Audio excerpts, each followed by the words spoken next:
ঝুলি খুলবে, মজার গল্প বলবে।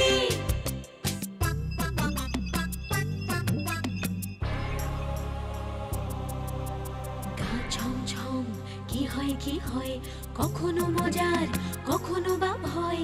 গা ছমছম কি হয় কি হয়, কখনো মজার কখনো বা ভয়। পশু পাখি রাজা রানী ভূত পেতনি চোখের সামনে সব হাঁটবে চলবে, কথা বলবে, ঠাকুমা ঝুলি খুলবে, মজার গল্প বলবে। ঠাকুমা ঝুলি খুলবে, মজার গল্প বলবে। ঠাকুমা ঝুলি খুলবে। এক গ্রামে বাস করত এক বণিক পরিবার। রাঘব, রমেন আর মহিম, 3 ভাই। বড় 2 ভাই রাঘব আর রমেন যেমন বুদ্ধিমান, ছোটটা ঠিক ততটাই বোকা। তাই তাকে সবাই মহিম মূর্খ বলে ডাকত। হ্যাঁ রে মহিম, তোকে যে সবাই মহিম মূর্খ বলে ডাকে, তোর রাগ হয় না? রাগ যে হয় না তা নয়, তবে এ তো আর নতুন শুনছি না। ছোটর থেকে ওই কথা শুনে শুনে এখন আমার গা সওয়া হয়ে গেছে। একটু যদি মন দিয়ে লেখাপড়া করতি, এসব তো আর শুনতে হতো না। পড়ালেখা আমি করতে চাইনি তা তো নয়, কিন্তু মাথায় যদি কিছু না ঢোকে সে কি আর আমার দোষ? না না না না না, তোর দোষ কেন হবে? দোষ তো সব আমাদের। হ্যাঁ, আর সেই দোষের খেসারত দিতে সারাটা জীবন তোকে ঘাড়ে বইতে হবে। এ মা, কি বলে? ধ্যাৎ, এখন কি আমি আর আগের মতো ছোট আছি যে তোমাদের ঘাড়ে উঠব? আমি জানি এখন ঘাড়ে উঠলে আমাকে বইতে তোমাদের কষ্ট হবে দাদা। শোনো কথা, বললাম এক আর বুঝলো আর এক। আচ্ছা মহিম, তোর ইচ্ছে করে না এই আমাদের মতো বেথা করে ঘর সংসার করতে? সে চেষ্টা কি তোমরা কম করেছো? তোর মতো মূর্খকে কে বিয়ে করবে শুনি? কেন, মূর্খের বুঝি বিয়ে করতে নেই? আরে কোনো মেয়ে যদি রাজি না হয়, তুই কাকে বিয়ে করবি শুনি? আমার মতোই একটা মুখ্য সূক্ষ্ম মেয়ে দেখোই না। বৌদিদের বলো, খুঁজলে ঠিকই পাওয়া যাবে। হ্যাঁ, তবে আর কি, একটা মূর্খকে নিয়েই অতিষ্ঠ, সাত করে আরো একটা ধরে আনি আর কি। যা বলেছ দিদি। শুনলি তো? শুনলাম। শুনে কি বুঝলি? বুঝলাম আমার আর বিয়ে হবে না। হ্যাঁ, তবে তবে এই তো তুই বুঝতে শিখেছিস। যা যা যা, এবার নিজের কাজে মন দে, যা।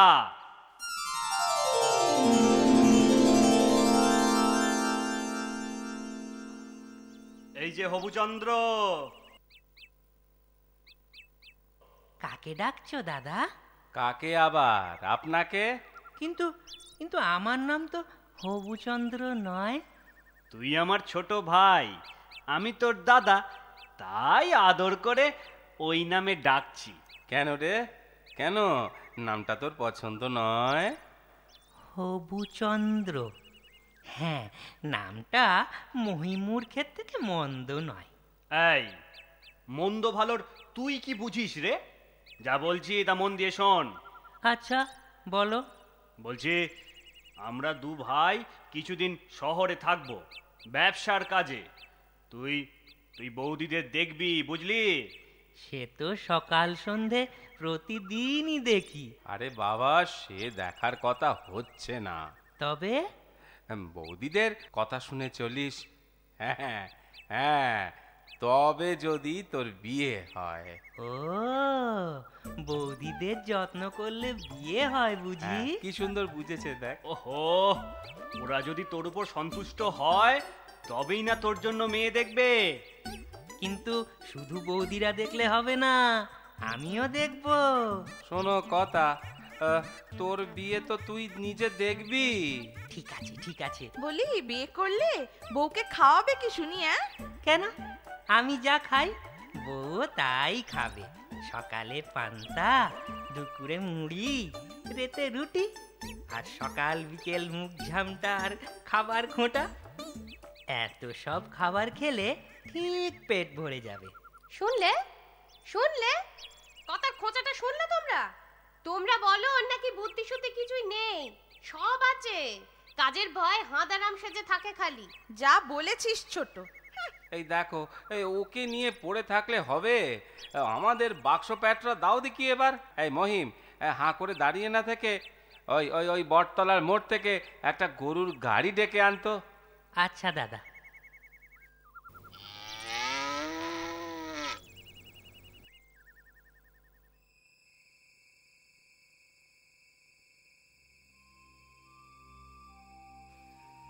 আচ্ছা দিদি, ওই হাঁদাটা কি সারা জীবন আমাদের গলায় কাঁটা হয়ে থাকবে? থাকতে দিলে তো। তা কি করে উপরে ফেলবে শুনি? ওর দাদারা ফিরতে বেশ কদিন লাগবে বুঝলি, আর এর ভেতরে আমাদের কাজ সারতে লাগবে। কিন্তু তারা যদি জানতে পারে আমাদের আস্ত রাখবে। মুখে যাই বলো, ভাই বলে কথা। তা ঠিক, যাই করি না কেন বাবু, বুদ্ধি করে কিন্তু করতে হবে। হ্যাঁ, যাতে ওই সাপও মরে আর লাঠিও না ভাঙে।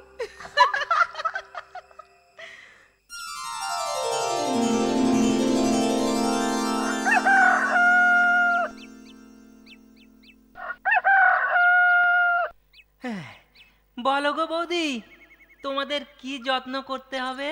হ্যাঁ, কুয়ো থেকে আমাদের স্নানের জল তুলে রাখো তো। আচ্ছা, এক্ষুনি তুলে দিচ্ছি। এই সরলা, কুয়োর বালতির ফাঁসটা আলগা করে রেখেছিস তো? সে আর বলতে। ও, খেয়ে দিয়ে গায়ের যা জোর বেড়েছে না, জল ভর্তি বালতিটাও কেমন হালকা লাগছে একেবারে। এ কি, বালতিটা কোথায়? সর্বনাশ, তাই এত হালকা লাগছিল। কি হয়েছে মহিম ঠাকুরপো? দেখো না বৌদি, দড়ি খুলে কুয়োর বালতিটা জলে ডুবে গেল। কি অপদার্থ! একটা কাজ যদি তোমায় দিয়ে হয়। আচ্ছা আচ্ছা আচ্ছা, চিন্তা করো না, আমি না কুয়োয় নেমে বালতিটা তুলে নিয়ে আসছি। ও ভুলটি করো না। তুমি কুয়োয় পড়ে মরে থাকলে তোমার দাদারা আর আমাদের ছেড়ে দেবে ভেবেছো? আর তাছাড়া বালতিটা কি আর কুয়োয় আছে? এতক্ষণে জঙ্গলে চলে গেছে। হ্যাঁ, জঙ্গলে? সেটা আবার কিভাবে? আহা, এটাও জানো না? কুয়োর ভিতরে যে পাতালপুরি, সেটা প্রাসাদ তুই জঙ্গলের ভেতরে। পাতালের পথ ধরে বালতিটা জঙ্গলের প্রাসাদে পৌঁছে গেছে। তাহলে ওই জঙ্গলে গিয়ে প্রাসাদের থেকে নিয়ে আসি। শোনো, জঙ্গলে গেলে না শুধু বালতি আনলে হবে না। তবে আমাদের খুশি করতে তোমাকে আরো জিনিস আনতে হবে। কি জিনিস? বুদ্ধি করে আমাদের জন্য ওষুধ নিয়ে এসো তো দেখি। তবেই তোমার বিয়ে হবে। বিয়ে হবে? আনবো আনবো, নিশ্চয়ই আনবো। কি ওষুধ বলো? জ্যান্ত বাঘের চোখ। আর আমার জন্য রাক্ষসীর একটা শিং। ছোট হলেও চলবে। যাও যাও, আর দেরি করো না ঠাকুরপো। আর হ্যাঁ, বালতিটাও কিন্তু চাই। হ্যাঁ হ্যাঁ হ্যাঁ, সব আনবো সব আনবো, তোমরা ভেবো না, সব আনবো। আসি গো বৌদি। যাক, আপদ বিদে হলো। ও না বাঘের পেটেই যাবে, নয়তো রাক্ষসীর পেটে।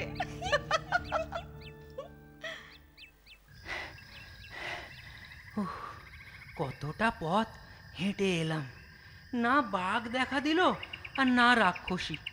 প্রাসাদটা যে কোথায় কিছুই বুঝতে পারছি না। না, এবার হাঁক পারি। এই বাঘ, সামনে আয়! রাক্ষসী, তুই দেখা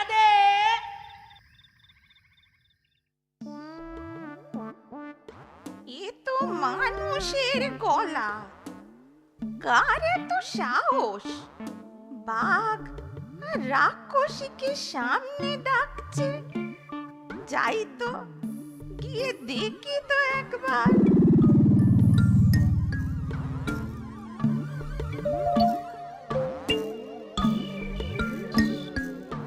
ওহে, কে তুমি? জঙ্গলে কেন এসেছো বাবা? আমার নাম মহিম। লোকে আমাকে মূর্খ মহিম বলে ডাকে। জঙ্গলে এসেছি বাঘের চোখ আর রাক্ষসীর শিং নিতে। আর ওই কুয়োর জলে ডুবে যাওয়া বালতিটাও আমার চাই। কে পাঠিয়েছে তোমায় এইসব আনতে? আমার বৌদিরা বলেছে এসব আনলে তবেই আমার বিয়ে হবে। বুঝেছি বুঝেছি। তা তোমার নিশ্চয় খুব খিদে পেয়েছে। হ্যাঁ হ্যাঁ, তা পেয়েছে বটে। চলো চলো চলো আমার ঘরে। সেখানে আগে খাওয়া দাওয়া করো, তারপর তোমার সব কথা শুনবো। চলো চলো।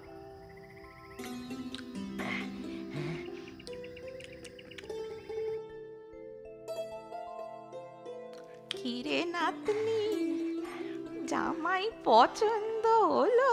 তোমার পছন্দই আমার পছন্দ। ও, আমার বাদ্য নাতনি রে।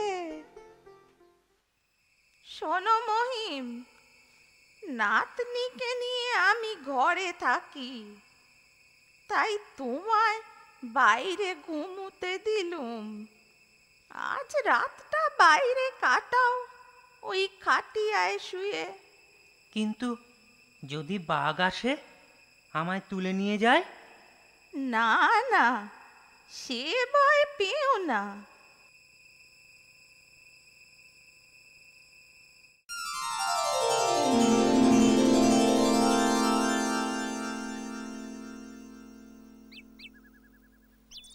তুমি সরল ভালো মানুষ, তাই বোঝনি। তোমার বৌদিরা আসলে তোমায় মারার ফন্দি এঁটেছিল। হ্যাঁ, কিন্তু কিন্তু ওরা যা আনতে বলেছে তা যদি না নিয়ে যায় আমায় তো ঘরেই ঢুকতে দেবে না। ঠিক আছে, সে সব আমি তোমায় দেব। তবে বাপু, একটা শর্তে, আমার নাতনি রূপাকে তোমার বিয়ে করতে হবে। হ্যাঁ, বিয়ে? আমার বিয়ে হবে? নিশ্চয় হবে। কিন্তু আমার যে বুদ্ধি নেই।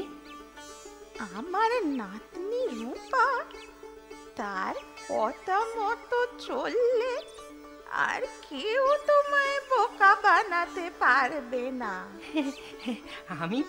আমি তো বিয়ে করতে এক পায়ে খাড়া। কত দিনের সাধ।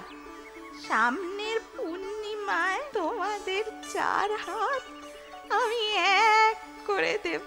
বেশ, তাই হবে। আমি রাজি।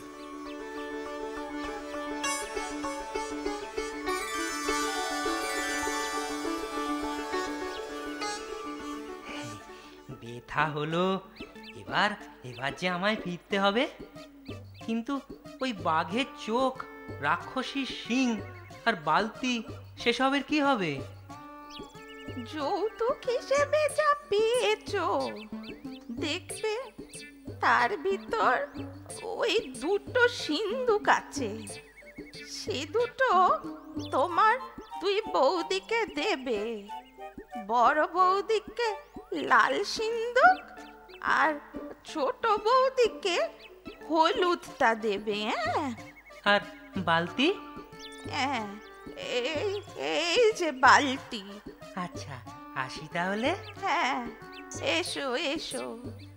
আমার নাতনিকে নিয়ে সুখে থেকো। ছি ছি ছি, ভাবতেও আমার খারাপ লাগছে। তোমরা আমাদের ভাইটাকে তাড়িয়ে দিলে। এবার আমরা তোমাদের তাড়াবো। কাউকে তাড়াতে হবে না। আমি এসে গেছি। এই দেখো দাদা, আমার বউ রূপা। আরে মহিম, এতদিন এতদিন কোথায় ছিলি? কেন জঙ্গলে? বৌদি, এই যে বালতি আর দুটো সিন্ধুকে তোমাদের মনোমতো জিনিস এনেছি। রাতে খুলে দেখে নিও। তবে হ্যাঁ, একা একা দেখতে হবে কিন্তু। হ্যাঁ, সে দেখবো খন। আগে তো তোমার বউকে বরণ করি। এই সরলা, আচ্ছা সিন্ধুকে কি আছে দেখা হলো না তো? চলো চলো লুকিয়ে দেখি। হ্যাঁ হ্যাঁ, তোর ঘরে তুই দেখ আর আমার ঘরে আমি দেখি। হ্যাঁ, বাহ, কতদিনের ইচ্ছে একটা লাল সিন্ধুকের। এবার এটাকে খুলেই ফেলি। ওরে বাপরে!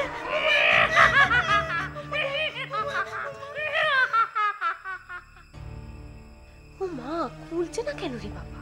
তো এত দেরি হয় না? কোন দিক দিয়ে যে খুলি?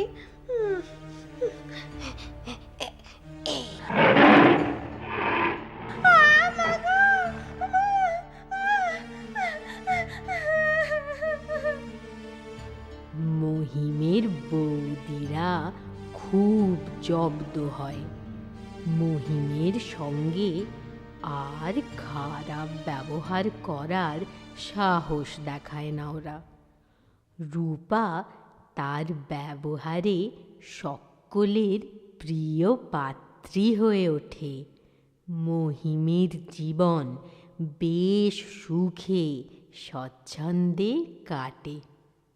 আমার কথাটি ফুরলো, নোটে গাছটি মুড়লো।